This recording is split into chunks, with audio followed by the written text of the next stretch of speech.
Hello, and welcome back to True Story. Thank you for being here and for spending a few minutes of your day with me. Let me ask you something. What would you do if the person you had quietly supported for years suddenly looked at you and said, "I don't need you anymore, get out of my house"? That's exactly what happened to me.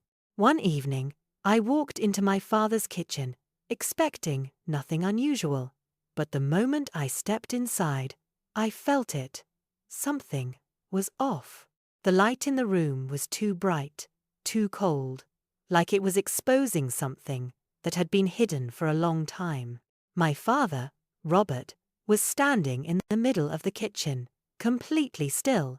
He didn't greet me. He didn't even turn around. He just stood there, holding a small piece of paper between his fingers, like it was the most important thing in the world. And then he said something that would change everything. "You came at the right time," he told me, his voice strangely calm, almost proud. Now, that might not sound alarming at first, but if you knew my father, you'd understand why that tone didn't fit. He wasn't a man who showed excitement easily, so why did he sound like that now? I set my bag down slowly and glanced at the table.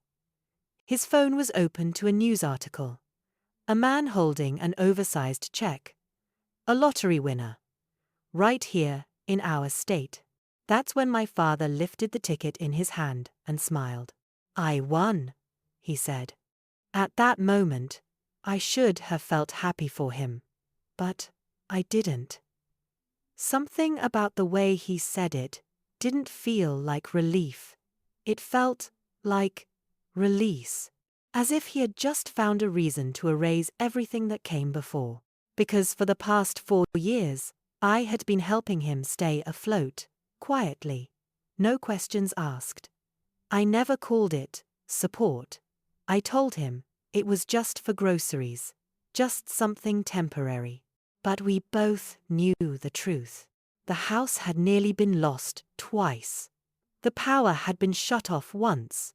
And after that, I stepped in, without making a big deal about it. But maybe that didn't matter anymore. Because as he stood there, holding that ticket like a trophy, I realized something else was changing. Not just his situation, but the way he saw me. And what he said next was something I don't think I'll ever forget. I didn't argue. I didn't raise my voice. I just stood there, watching him place the ticket on the table, like it settled everything between us. For a moment, neither of us said anything, and that silence, it felt heavier than any argument we had ever had. But then, he spoke again. "I don't need your money anymore." It sounded simple, almost calm, but something in the way he said it made it clear this wasn't just about money. Because over the past 4 years, I had been the one quietly keeping things together. I never called it support. I never made him feel small. But he knew. He always knew. And maybe that was the problem. That money, he continued, finally looking straight at me. I should have never taken it in the first place. That caught me off guard.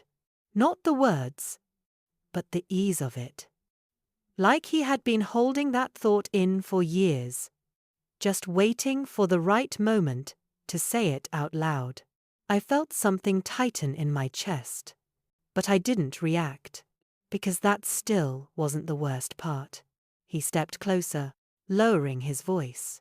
"I can smell it on you," he said. "That kind of money.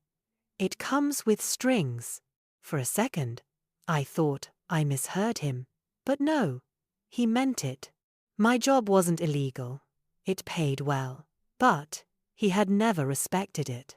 To him, it meant I had given up something real. And now, he finally had a reason to reject everything that came with it. Or at least, that's what he believed. "You should move out," he added. You're a grown man anyway. There it was. Not a suggestion, not even a discussion, just a clean decision. And somehow, he sounded completely sure. But as I looked at him again, something didn't sit right. Not with him, not with the situation, not even with that ticket, because there was one small detail. Something he hadn't noticed yet. And once I saw it, everything shifted. I stepped closer to the table. Can I see that ticket? I picked up the ticket. It felt lighter than I expected. Just thin paper, slightly bent at the corner. Nothing about it looked special. But as I looked closer, something didn't add up. I scanned the numbers once, then again. At first, I thought it was just me. Maybe I was missing something. But the longer I stared at it, the stronger that feeling became. Like I had seen this before. I glanced at his phone. The article was still open. Jackpot winner. Today's date. Then I looked back at the ticket. And that's when it clicked. Not all at once, slowly, quietly. I checked the small print near the barcode, the date. Then I checked it again. For a second, I said nothing. I just stood there, holding it, letting the realization settle in. Because if I was right, everything he had just said, everything he believed, wasn't real. What are you doing? He asked, his voice tightening. I let out a short breath. Not even a real laugh. Just disbelief. This drawing, I said carefully, turning the ticket toward him. It's from last week. He frowned immediately. What are you talking about? I didn't argue. I just pointed at the date again. Then I nodded toward his phone. The jackpot in that article? That's for tonight's draw. For a moment, he didn't move. Then he grabbed the phone, looked at the screen, looked back at the ticket. Then again, at the screen. That's not right. But his voice didn't sound as certain anymore. He opened the lottery website, typed in the numbers, checked once, then again. His shoulders dropped slightly, just a little, but enough to notice. You're reading it wrong, he muttered. But even as he said it, he was already checking a third time. And that's when I noticed something else. His hands were shaking. Not much, just enough to tell me this wasn't confidence anymore. This was fear. The room felt different now. The same kitchen, the same light. But whatever had filled it earlier was gone. I leaned against the counter, watching him, waiting. Because at this point, it wasn't about the ticket anymore. It was about what came after. A few minutes later, he grabbed his jacket. I'm going to the store, he said. He didn't look at me when he walked out. And I stood there, alone in the kitchen, staring at that empty space on the table, wondering what he would say when he came back.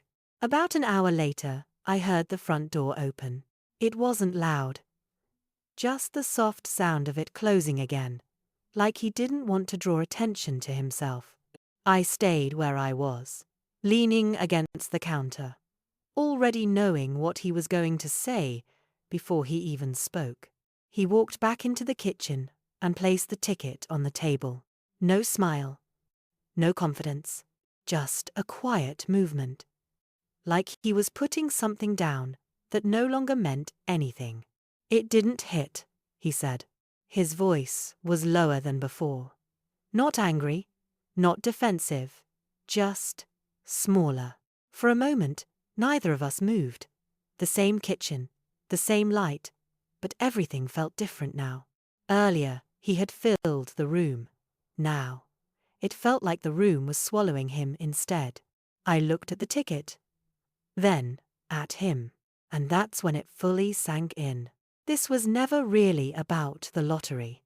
It was about what he thought it gave him: control, dignity, a reason to stop needing anyone, especially me.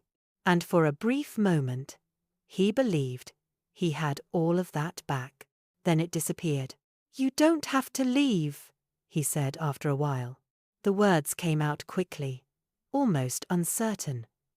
Like he wasn't even sure if he still had the right to say them. But something had already shifted. I didn't answer right away. Instead, I looked around the house. The worn chair in the corner, the table where I had quietly left envelopes, month after month, never expecting anything in return. Everything was still there. But the meaning behind it wasn't. "I think I should," I said. He nodded, not arguing, not stopping me, just letting it happen. I picked up my bag and walked toward the door. Each step felt calm, not rushed, not hesitant. When I stepped outside, the night air felt clearer than it had in a long time. Behind me, through the window, I could see him, still standing there in the kitchen, alone. And for the first time, I understood something I hadn't before. Some things don't break all at once. They fall apart quietly, until there's nothing left to fix. Thank you for being here, and for listening. Because even now, I still can't tell if that night was the end of our story or the moment it truly began.